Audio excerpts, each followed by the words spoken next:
तेरे बंदे हम, तेरे वचनों पे चले सदा हम, कहीं भटके नहीं तेरी राह से हम, तेरी आशीष में पलते हैं हम।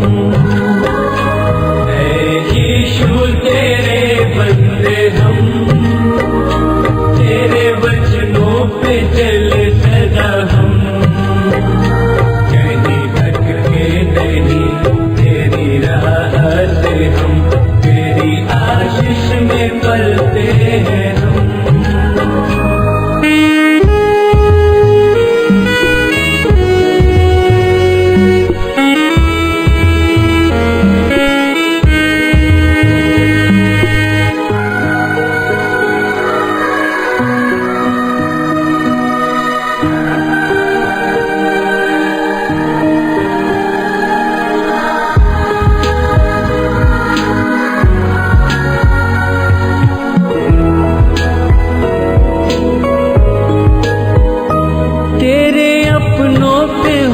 जब जुल्म तब यीशु हमें थामना, हम भलाई करें सच्चाई पे चले, नहीं बदले की है भावना, हम बांटे प्यार सदा, यीशु कहता है तेरा वचन, कहीं भटके नहीं तेरी राह से हम, तेरी आशीष में पलते हैं हम।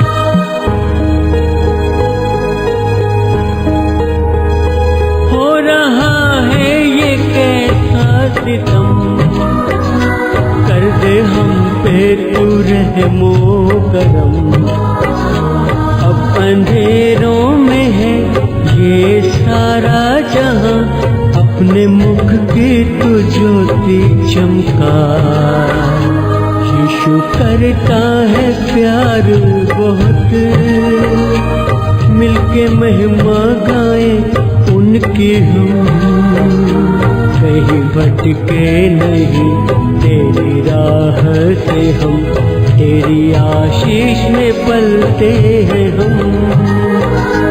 ऐ यीशु तेरे बंदे हम, तेरे वचनों पे चले सदा हम, कहीं भटके नहीं तेरी राह से हम, तेरी आशीष में पलते हैं हम। जिन्होंने गाया है और उनका नाम है इंद्रजीत पाली, और इस गीत की जो म्यूजिक और प्रोग्रामर दिए हैं वो है शेखर बख्शी, और इस गीत को लिखा है आपका भाई नितेश कुमार मसीह ने। जी हाँ मेरे मसीह यानी कि मैंने इस गीत को लिखा, और इस गीत को लिखने का मकसद ये है कि हम पूरे दुनिया में प्रेम और शांति का प्रचार फैला सकें। जी हाँ, प्रेम और शांति का भाईचारे का एक संदेश फैला सके। मेरे मसीह भाई लोग इस गीत को सुनिए, आप सच में रो देंगे। ये रहा वो गीत, सुनिए।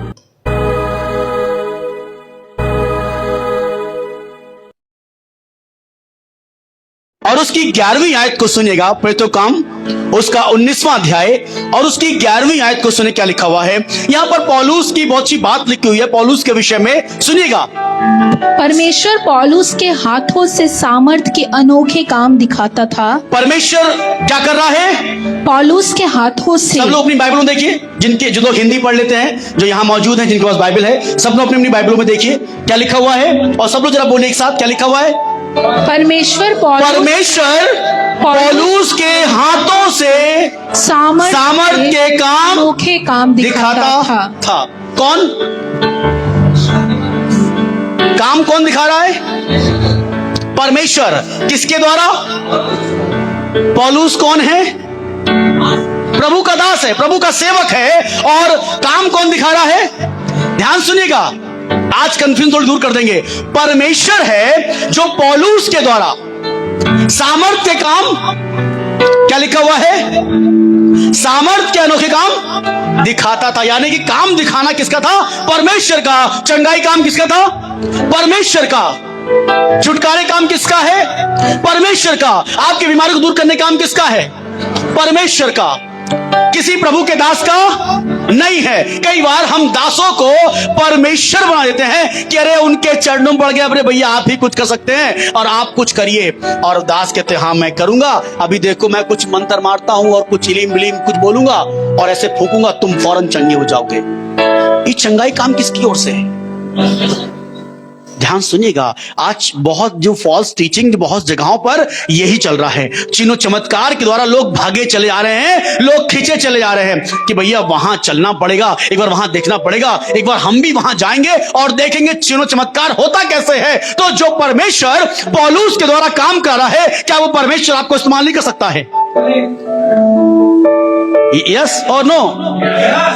जो परमेश्वर पौलुस के द्वारा बड़े बड़े काम कर रहा है, ये वो पौलुस है जिसने एक मुर्दे को भी चंगा किया था। एक जवान जब ये सुना रहा था उसको सुसमाचार, वो गिर जाता है और उसके प्राण उसमें से छूट जाते हैं। इसने उसको गले लगाया और कहा उसके प्राण उसी में हैं, और उसका प्राण वापस। क्या इसकी कई चर्चा करी गई? पौलुस इतना महान हो गया, एक मुर्दे को चंगा कर दिया। अरे अब तो भाई भीड़ लग जाएगी, बड़ी सभाएं आ जाएंगी, है ना?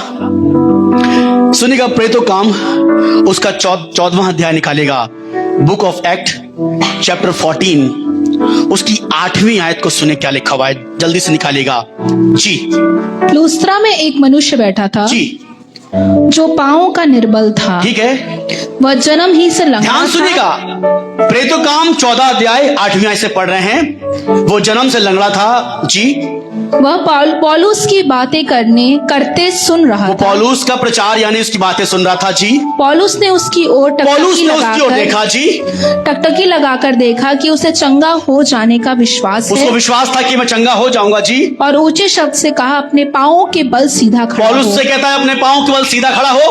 अपने पांवों के बल सीधा खड़ा हो। जी। तब वो उछल कर चलने फिरने लगा। हालेलुया जी। आगे लोगों ने पौलुस का यह काम देखकर, लोगों ने पौलुस के काम को देखकर लुकाउनिया की भाषा में ऊंचे शब्द से कहा जी, देवता मनुष्यों के रूप में होकर हमारे यानी पास उतर आए कि हैं। उस समय में, ये यूनानी समय में एक प्रसिद्ध देवता थे जो इन कामों को क्या करते थे, और पौलुस की तुलना उन्होंने इस देवता से कर दी है कि ये तो हमारे लिए कैसा है, एक देवता के समान है। हालेलुया, देवता के रूप में। और आज कई बार और बहुत सी जगहों पे आप देखिए, पासवान को क्या बना दिया है, देवता का दर्जा दे दिया है कि आपके संग अगर एक फोटो खिंच जाएगी तो 1 सेल्फी विथ यू, वो उसको लगा लेंगे अपने डायरी किताब घर में, है ना? जब एग्जाम देने जाएंगे तो आप अपने पर्स में रख लेंगे ताकि आपकी फोटो रहेगी तो हम पास हो जाएंगे, आपकी फोटो हमारे पर्स में रहेगी तो हमारा बटुआ। हाँ, बड़ा चल रहा आजकल ये। आप उनकी फोटो लेके पर्स में डाल लीजिए, आपका बटुआ भरा रहेगा। आप जेब में डाल लीजिए, घर में रख लीजिए, घर में बरकत आएगी, आशीष आना शुरू हो जाएगी। पौलुस ने काम किया है। जब उसने एक लंगड़े को, जो जन्म का लंगड़ा था, जब उसको उसने ठीक कर दिया, लंगड़ा चल लगा, तो वहां पर एक हलचल मच गई और लोग कहने लगे वाह यार, ये कोई देवता लग रहा है, ये आम लोग नहीं है, ये कोई देवता है जो परमेश्वर की ओर से आया है और जो ये बड़े बड़े काम कर रहा है। चलो एक काम करते हैं, हम इसको दंडवत करते हैं, हम इसको सजदा करते हैं, यानी कि हम इसको वो दर्जा देंगे जो दर्जा अपने ईश्वर को देते हैं। कई बार हम परमेश्वर का दर्जा भी कई बार कुन लोगों को, पास्टरों को या किसी को दर्जा देने लगते हैं। वो दर्जा सिर्फ पास्टर का नहीं है, पर कई बार वो दर्जा हमारे मोबाइल का भी होता है, वो दर्जा हमारे गेम का भी होता है, वो दर्जा हमारे खाने का भी होता है, वो दर्जा हमारे घूमने का भी होता है ना, कोई भी चीज का जो जिससे हमें बड़ा लगाव है। वो दर्जा जब हम उसको देते हैं तो इसका मतलब हम उसको परमेश्वर के तुल्य ठहरा देते हैं। अब सुनिएगा आगे क्या लिखा जी। और उन्होंने कहा जी, देवता मनुष्यों के रूप में बाहर हमारे पास उतर आए जी। हैं। उन्होंने बरनबास को ज्यूस और पौलुस को हिरमेस का। हिरमेस का मतलब होता है देवता जी, क्योंकि वह बातें करने में मुख्य था जी। ज्यूस के उस मंदिर का पुजारी जो उसके नगर के सामने था, बैल और फूलों के हार फाटकों पर लाकर लोगों के साथ बलिदान करना चाहता था। क्या करके फूल और मालाएं अब उनको चढ़ाने के लिए। बड़ा अच्छा लगता है जब कोई सम्मान करता है ना, फूलों से आपका स्वागत किया जाए, आपके पांव में डालियां बिछा दी जाएं, आपके पांव के नीचे बहुत कुछ बिछा दिया जाए। भैया वो जब आएंगे तो एक रेड कारपेट बिछा दीजिएगा, वो उसी पे ही चलकर आएंगे। जब वो आएंगे ना, वो बड़े वाले पास्टर जी, तो भैया वो यही चीज खाते हैं, वो अच्छे इसी वाले होटल में रुकते हैं, वो आते फ्लाइट से हैं, तो मेहरबानी करके उसी में उनका किराया करिएगा ना। जब वो प्रार्थना करने आएंगे ना, तो उनको इतना चाहिए। कई बार हम भी वो उसको उस तुल्य पे करने लगते हैं, और अक्सर आपने ऐसे देखा होगा, बहुत सी जगहों पर ऐसा चल रहा है कि वो चाहते हैं हमारा ऐसा आदर सम्मान किया जाए, जब हम आए तो यीशु मसीह नहीं पर हम ही यीशु मसीह दिखें, कि लोग हमारा आदर करें। हमारे एक जन पांव दबा रहा है, एक जन हमारा हाथ दबा रहा है, एक जन हमारा सर दबा रहा है, एक ऊंचे सिंहासन पे हमें बिठाया जा रहा है ना। पर ध्यान सुनेगा, हेलो, ध्यान सुनेगा सब लोग, हालेलुया जी। क्या हुआ आगे 14वीं आयत से, परंतु बरनबास और पौलुस प्रेरितों ने जब यह सुना तो अपने कपड़े फाड़े। क्या करा? कपड़े फाड़े जी। क्या करा? कपड़े फाड़े। सब लोग बताइए क्या करा? अपने कपड़े फाड़े। क्यों कपड़े क्यों फाड़ दिए भाई? ये तो बड़ी अच्छी बात है, लोग तुम्हारा चौराहे पे वेट कर रहे हैं, अभी तुम जैसे यहाँ नगर के बाहर निकलोगे, लोग फूल और माला का स्वागत लेके तुम्हारे लिए बैठे हुए हैं। अच्छी बात है, बुरी बात क्या है? आदर सम्मान हो रहा है। पर पौलुस को यह लगने लगा कि इन्होंने हमें देवता का दर्जा देना शुरू कर दिया है, इन्होंने हमें एक ईश्वर के तुल्य बना दिया है कि अब इन्हीं के पास सब कुछ है। उस समय पौलुस को जब ये लगा, तब पौलुस ने मालूम क्या कहा जी, सुनिए क्या कहा जी। कपड़े फाड़े और भीड़ में लपके। अपने कपड़े फाड़े और कहां लपके? भीड़ में लपके जी। और पुकार कर लिखा हुआ है, चिल्ला कर कहने लगे जी, हे लोगो तुम क्या करते हो? क्या कर रहे हो भाई? अरे क्या कर रहे हो? लिखा है आगे क्वेश्चन मार्क बनाना, इसका मतलब क्या कर रहे हो? लोगों से कह रहे हैं तुम ये क्या कर रहे हो जी। आगे, हम भी तो तुम्हारे समान दुख सुख भोगी मनुष्य हैं। समान कैसे? दुख सुख भोगी मनुष्य हैं। उन्होंने तुरंत बता दिया, देखो मैं खुदा नहीं हूं, मैं कोई ईश्वर कोई देवता नहीं हूं, हमारी उपासना मत करो। आज यही हो रहा है, कलीसियाओं में यही प्रचार हो रहा है।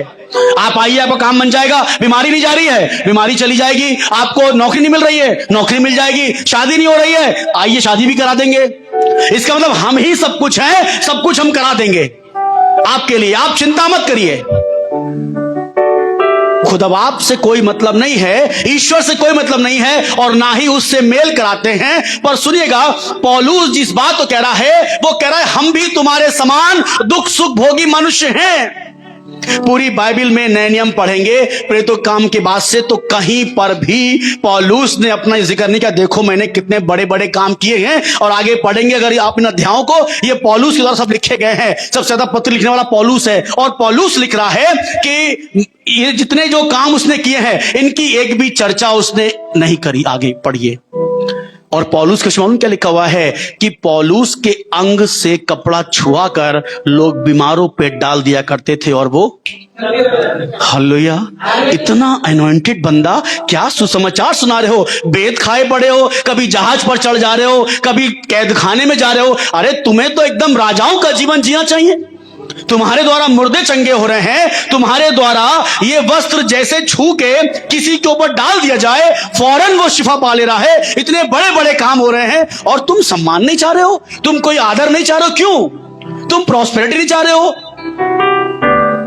क्या चाहता पौलुस? तो ये सम्मान नहीं चाह सकता था, पर क्यों पौलुस लिखा है बार बार दुख उठाने में, तकलीफ में, मुसीबत में, आंसू बहाते हुए, भूखा प्यासा क्या कर रहा है? सुसमाचार का प्रचार कर रहा है। प्रीच वर्ड ऑफ गॉड, यीशु मसीह का सुसमाचार, प्रीच गॉस्पल। क्या मिल रहा है? अरे बैठो घर में, अब इतनी सामर्थ आ गई है कि परमेश्वर तुम्हारे द्वारा बड़े बड़े काम कर रहा है, फिर तुम्हें क्या आवश्यकता है? पर आज आप देखिए बहुत सी जगहों पर ऐसा है जिन्होंने अपने आप को देवता बना दिया है। आपको उनसे मिलने के लिए पहले एक टोकन लेना पड़ेगा। उस टोकन को लेने के लिए आपको कुछ मनी डिपॉजिट करना पड़ेगा, 5,000, 10,000, 20,000 सब मनी डिपॉजिट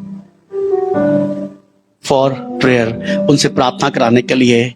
क्या लिखा है? तुमने कैसे पाया?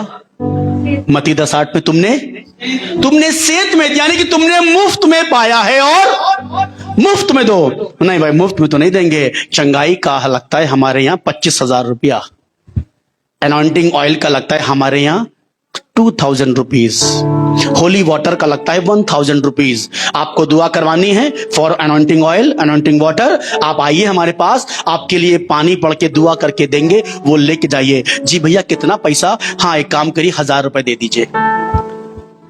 एक कलीसिया का जिक्र मेरे पास बता रहे थे, मुरादाबाद के आसपास है, उनसे प्रार्थना कराने के लिए चर्च के बाद, ध्यान सुनिएगा, 2,500 रुपए का टोकन लेना पड़ता था। 2,500 रुपीज टोकन फॉर प्रेयर। एक लंबी सी लाइन लगी हुई है। हमारा टोकन, हाँ टोकन आया जी, टोकन दिखाइए, ये टोकन है, लाइए जाइए दुआ कराइए। ये क्या चल रहा है? किसको बना दिया? देवता बना दिया।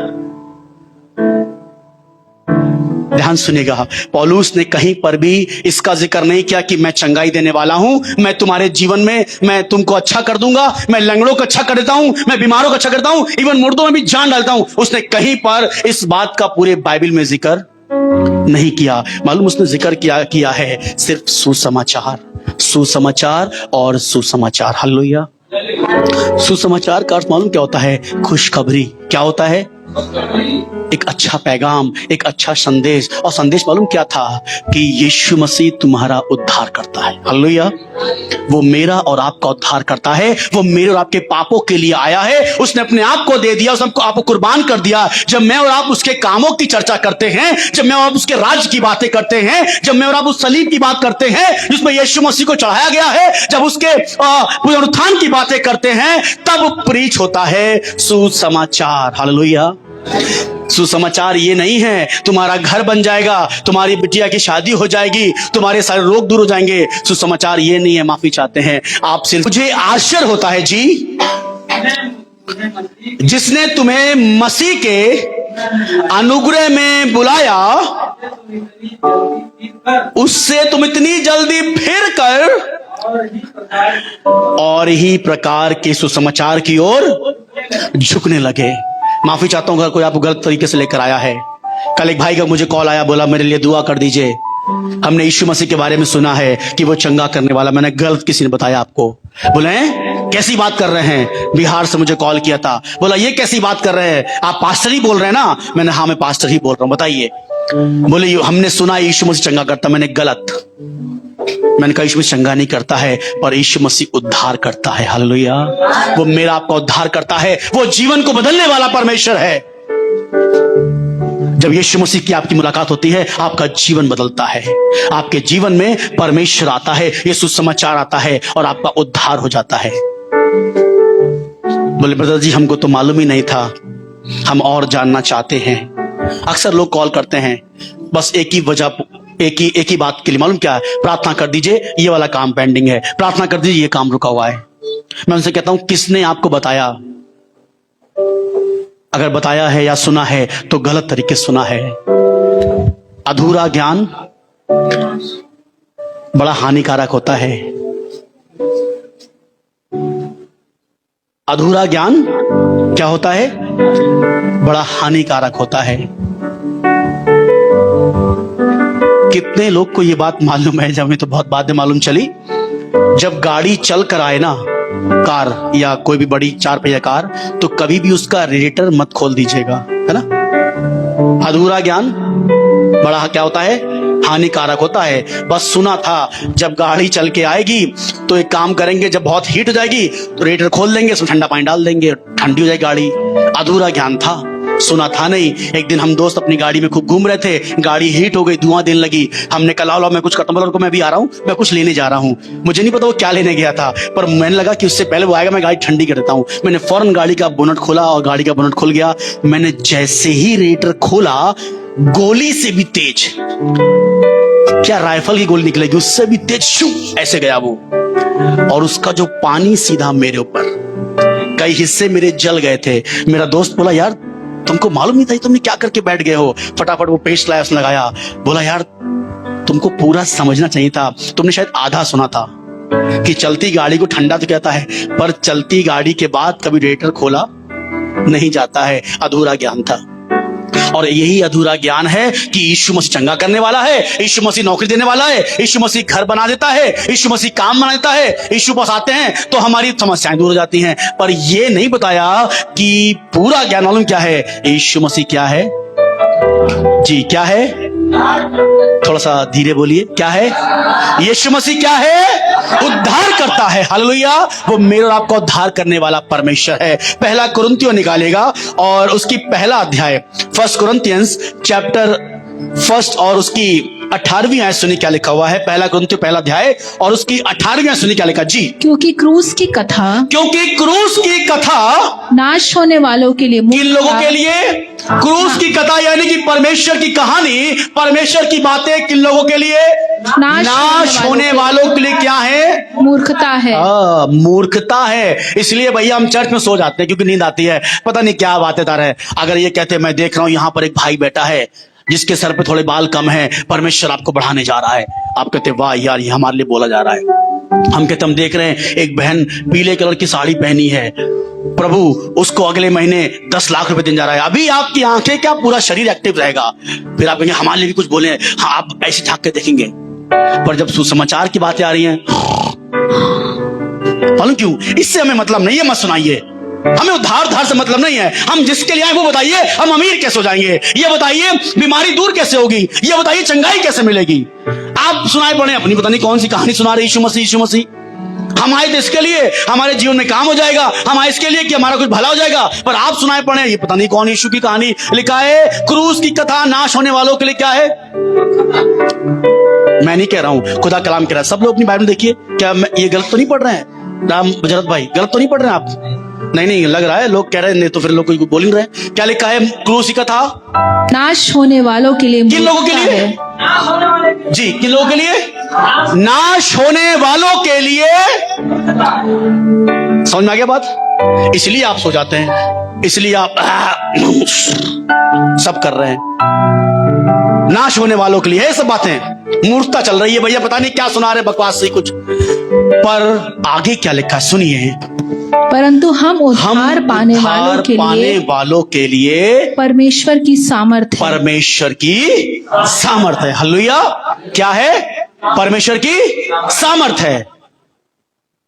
दूसरा अध्याय इसी का निकाली, पहला कुरिन्थियों उसकी 14वीं पढ़ी, क्या लिखा हुआ है? परंतु शारीरिक मनुष्य परमेश्वर की आत्मा की बातों को ग्रहण नहीं करता। जरूरत ही नहीं है, क्या करेंगे ग्रहण करके? आप जो बता रहे वो सुन नहीं रहा है। हमको ये बताइए कि इस बीमारी से कैसे बचेंगे, इस रोग से कैसे बचेंगे। चिंता ना करिए, बहुत टाइम है अभी आधा घंटा पूरा बड़ा जल्दी खत्म कर देंगे। हालेलुया। भाई इसलिए हम नहीं कर रहे हैं। देखिए आपको सुसमाचार के बारे में बताना चाह रहे हैं। सुसमाचार आप सुन लेंगे तो तो हमारा मकसद पूरा हो जाएगा, आपका आना सफल हो जाएगा। और जब आप जाएंगे तो यीशु को अपने साथ लेके जाएंगे। हालेलुया। और जहां पर यीशु मसीह होता है, मालूम है, वहां पर दुख तकलीफ, वहां रोना, दांत का पीसना, मुसीबत वहां पर नहीं होती है। पर जब यीशु आपके साथ साथ जाएगा, जब यीशु संग संग चलेगा, लिखा है बहुत से जगहों पे, देखिए परमेश्वर ने पौलुस के लिए क्या कहा 19:11 में प्रेरितों काम पे, परमेश्वर पौलुस के हाथों से कैसे काम, सामर्थ के काम कराता था। तो वो परमेश्वर अगर आज उसको अपने साथ आप ले गए, तो वो आपको भी असाधारण से, वो साधारण से कैसा बना देगा, एक सामर्थी मनुष्य बना देगा। जब आप जाएंगे, जब यहां से आप जाएंगे, जब प्रार्थना करेंगे, तो वो परमेश्वर आपकी प्रार्थनाओं को सुन लेगा। हालेलुया। वो परमेश्वर आपकी प्रार्थनाओं का जवाब देगा। अभी आप तो खुद परेशान होकर प्रार्थना कराने आए हैं, पर आने वाले दिनों में जब आप किसी के लिए प्रार्थना करेंगे, परमेश्वर आपकी प्रार्थनाओं का जवाब देगा। हालेलुया। क्योंकि अब परमेश्वर आपके साथ साथ चल रहा है और आपकी मदद कर रहा है। लिखा है यूसुफ के कामों में परमेश्वर उसके साथ था और उसके कामों में उसे क्या कर रहा था, सफल करता। जो कुछ वो करता उसे खुदावन उसको सफल कर रहा था। आप दुआ करें, भैया जी काम बनवाए दो। एक बार काम बन गया तो आप चले जाएंगे, पर अगर यीशु को आज साथ लेके चले गए ना, तो मालूम क्या होगा, आप जो जो काम करेंगे उसमें सफल होंगे। हालेलुया। आप रुपाई कर रहे हैं उसमें सफल होंगे, आप कटाई कर रहे हैं उसमें सफल होंगे। जब बैंक में अपना अकाउंट चेक करेंगे ना, तो उसमें भी खुद आपको सफल करेगा। हालेलुया। जब जब अपना डब्बा खोलेंगे, चीनी का, पत्ती का, दाल का, अरे दाल तो यार बहुत बात पड़ी हुई है, पहले यार महीना आते सब खत्म हो रहा था राशन, अब कैसे भर रहा है, मालूम क्यों, अब खुदा तुम्हारे घर में है। हालेलुया। वो तुम्हारे संग संग है, तुम्हारी चीजों में है, तुम्हारे परिवार में है। और ये तभी होगा जब आप उसको अपने साथ लेके जाएंगे। पर आप चाह रहे बस भैया देखो यीशु मसीह इतना काम कर दो, बीमारी दूर कर दो, चंगाई दिला दो, हमारे काम बना दो, बस और कुछ नहीं। पर मेरी दुआ है ये इसके लिए नहीं, पर मेरी दुआ है यीशु को आज अपने साथ लेकर जाइए। हालेलुया। जब वो आपके साथ साथ जाएगा ना, आपके सब काम सफल होते जाएंगे। हालेलुया। यहोशू की पुस्तक पहला अध्याय, जी सुनिए क्या लिखा हुआ है जी। पहला अध्याय उसकी 8वीं आयत सुनिए। यहोशू व्यवस्था की यह पुस्तक, लिखा है व्यवस्था की पुस्तक तेरे चित्त से कभी ना यानी कि उतरने परमेश्वर का पाए। वचन आपके जहन से, आपके दिमाग से कभी उतरने ना पाए जी। इसी में रात दिन ध्यान करिएगा जी। इसलिए कि जो कुछ उसमें लिखा है, इसलिए जो कुछ इसमें लिखा हुआ है, ध्यान सुनिए, सोने वाले बोले हालेलुया।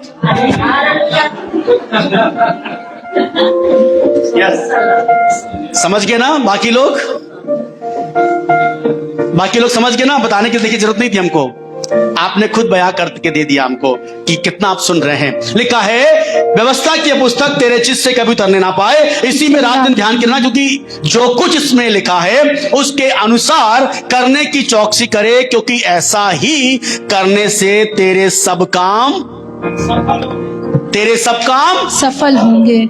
आपके सारे काम, कोई भी काम अधूरा नहीं रहेगा। बच्चों को पढ़ाना चाहते हो, बच्चा आपका हायर एजुकेशन करेगा। ट्रेनिंग कराना चाहते हो, अव्वल तरीके से उसको पास होगा। वो जो भी कोर्स कराना चाहते हो ना, जो डिग्री देना चाहते हो, वो डिग्री उसके हाथ में आएगी। पर कंडीशन है, व्यवस्था की पुस्तक, ये कलाम आपके जहन से उतरना नहीं चाहिए, ये आपके पास रहना चाहिए। आप जो चाहते हैं बनना और बनाना, वो सब बन जाएगा। हालेलुया। जिसके ऊपर हाथ रख देंगे ना, उसका घर बन जाएगा। इन हाथों में खुदा ने इतना कुछ दिया हुआ है। सिर्फ मैं अपनी बात नहीं कर रहा हूं, आप सबके पास वही है जो मेरे पास है। कितनी बीमारियां यूं ही चली जाती हैं, इसलिए नहीं कि हम में कुछ है, पर मालूम है वो उसकी सामर्थ हम में होकर काम कर रही है। हालेलुया। और वो खुदा जो मेरा है वही आपका है, वही सामर्थ आपके पास है। कभी आजमा के देखिए, कभी घर पे ट्राई करिए, वही सामर्थ खुदा की जब ये कलाम आपके दिल में, जहन में रहेगा, आप जो जो प्रार्थना में बोल रहे होंगे, खुदा वो सब पूरा कर जाएगा। आप कहेंगे ये कैसे पॉसिबल है, हमने तो कहीं से शिक्षा नहीं हासिल करी, कोई ट्रेनिंग करी, हम तो पास्टर नहीं है, पर ये हो कैसे रहा है। ओके, कलाम कह रहा है कि वो कह रहा, मैं तुम्हारे मुंह के वचनों का क्या हूं, सिरजनहारू, तुमने बोला और मैं उसे पूरा करने वाला परमेश्वर हूं। पर साथ में तो लेके जाना पड़ेगा। जब खाली एक ही चीज के लिए बोल रहे हैं तो कैसे काम चलेगा, है ना भाई। एक चीज आपने ले ली, हम तो दुआ कर रहे हैं कि वो मशीन ही ना ले लो, है ना, नोट छापने वाली मशीन। भैया 2 लाख दे दो, अच्छा, अरे 5 लाख दे दो, 5,000 दे दो, 5,000 ही लो फिर। पर अगर कह भैया ये डाई दे दो जिससे नोट बनता है, जब जब चाहूंगा तब छाप लूंगा, जब जरूरत पड़ी 500 की अभी लो अभी छाप देते हैं, जरूरत पड़ी 10,000 की बेटा अभी लो अभी छाप के देते हैं, है ना। हाँ बेटा फीस भरनी है, हाँ पापा कितना, बेटा 3 लाख रुपए, बेटा अभी लो। पापा फीस भरनी है, MBBS करना है, कितने, 50 लाख, अभी लो अभी डाई छाप देते हैं। पर आपने तो एक ही बार 5 लाख लिए तो कहां से बनाएंगे, है ना। कोई पॉलिसी कोई बीमा तो है नहीं जो 5 का 50 कर देगा 6 महीने 6 साल में। पर अगर वो मशीन हाथ लग गई ना, ध्यान समझेगा, एग्जाम्पल दे रहा हूं, अगर वो नोट छापने वाली मशीन हाथ लग गई, कभी कमी पड़ेगी पैसे की, तो वो जो चंगा करने वाला खुदा है ना, बीमारी दूर करने वाला खुदा है ना, जिस दिन वो आपके हाथ लग गया, फिर चिंता करने की जरूरत, फिर टेंशन नहीं है। अरे प्रभु तो साथ में, हाँ प्रभु ये काम ऐसी बात, अच्छा ठीक अभी लो अभी कर देते हैं, प्रभु बच्चा बीमार हो गया अभी कर देते हैं। पर जब हम तो सिर्फ एक काम के लिए आए, देखो प्रभु हम तुम्हारा हमसे कोई संबंध नहीं है, तुम वहीं रहो जहां हो, पर हमारा बस एक काम कर दो, बच्चा ठीक कर दो, हम वापस चले जाएंगे। पर मैं दुआ कर रहा हूं एक एक जन जो यहां बैठा है परमेश्वर को अपने साथ लेकर जाए। हालेलुया। देखिए क्या लिखा है, ना सिर्फ तेरे काम सफल होंगे, और आगे मन क्या लिखा है, तू कैसा होगा, प्रभावशाली, आप वैल्यूबल होंगे, आपकी बात की वैल्यू होगी, आप जो बोल देंगे खुदा उससे पूरा कर देगा। आमीन आमीन। आइए दुआ में चलें, दुआ मांगे। प्यारे खुदावन हम प्रार्थना करते हैं कि जन जो इस आवाज को सुन रहा है पिता, तमाम दूर शहर पास गांव देश विदेश दुनिया के किसी कोने से जो खुदावन इस आवाज को सुन रहे हैं, प्रभु प्रार्थना करते यीशु मसीह जिनके जीवन में आपका कलाम काम करे पिता परमेश्वर, इनके जीवन में पिता परमेश्वर ये वचन बोया जाए, और प्रभु ये 100 गुना बरकत लाए पिता परमेश्वर। ये सिर्फ बीमारी के लिए आपको ना जानने वाला हो सके, अपनी परेशानी में अपनी मुश्किल में अपने हालातों में आपको जानने ना हो सके, पर आज खुदावन ये आपको अपने साथ अपने घर में अपने जीवन में लेकर जाने वाला हो सके, ताकि प्रभु जब जब खुदावन इनको आपकी आवश्यकता पड़े आप इनके साथ में हो। और जैसे परमेश्वर आपने पौलुस के द्वारा बड़े बड़े काम आश्चर्य कर्म दिखाए, सामर्थ काम दिखाए, वैसे ही पिता परमेश्वर इनके द्वारा भी यीशु मसीह बड़े बड़े काम हो सके। मैं विश्वास करता हूं जो जो जन आज कह रहा है प्रभु आज आपको अपने साथ लेके जाना चाहते हैं, हम चाहते हैं प्रभु आप हमारे जीवन में आए, प्रभु हमारे घर में आए, हम आपको दावतनामा दे रहे हैं, हम आपको इनवाइट कर रहे हैं, आपका स्वागत कर रहे हैं। Lord you are welcome in my house, in my family, in my life. मैं आपको सच बता रहा हूं, जितने लोग आज खुदा को इनवाइट कर रहे हैं, जितने लोग खुदा को पुकार रहे, प्रभु मेरे घर में आए, मेरे बच्चों में आए, मेरे जीवन में आए, मैं आपसे कहना मांगता हूं आज परमेश्वर आपके साथ जाने को तैयार है, वो आपसे चलने को तैयार है। क्या आप उसे इनवाइट कर रहे हैं, क्या आप उसे पुकार रहे हैं, क्या आप कह रहे हैं प्रभु आपका स्वागत है मेरे घर में, प्रभु आपका स्वागत है मेरे परिवार में, प्रभु आपका स्वागत है मेरे घर में। मैं आज आपको सिर्फ चर्च तक सीमित ना रखूं, पर आपको अपने घर लेकर चल जाऊं प्रभु, ताकि ये चर्च मेरे घर में बन जाए, ये चर्च मेरे दिल में बन जाए, ये चर्च मेरे परिवार में हो जाए। और प्रभु जब जब हमें आवश्यकता पड़े मेरा प्रभु मेरे साथ रहे, मेरे कामों को सफल करे, और मेरी हर एक फरियाद ना सिर्फ सुन ले, पर जो जो कुछ मैं बोलूं खुदा उसे पूरा भी कर देगा, क्योंकि वो मेरे साथ है। मुझे किसी भी वस्तु घटी ना होगी, क्योंकि वो खुदा मेरे साथ है। प्रभु एक एक जन जिस आवाज को सुन रहा है इन्हें बड़ी बरकत देना, ये कलाम इनके जीवन से बातें करे, उद्धार करता यीशु मसीह नासरी के नाम से, आमीन आमीन। प्रभु आप सभी को बड़ी बरकत दे, जय मसीह की। आइए अपनी भेंटों को परमेश्वर के हुजूर में लेके आएंगे। जल्दी से ऑफरिंग बॉक्स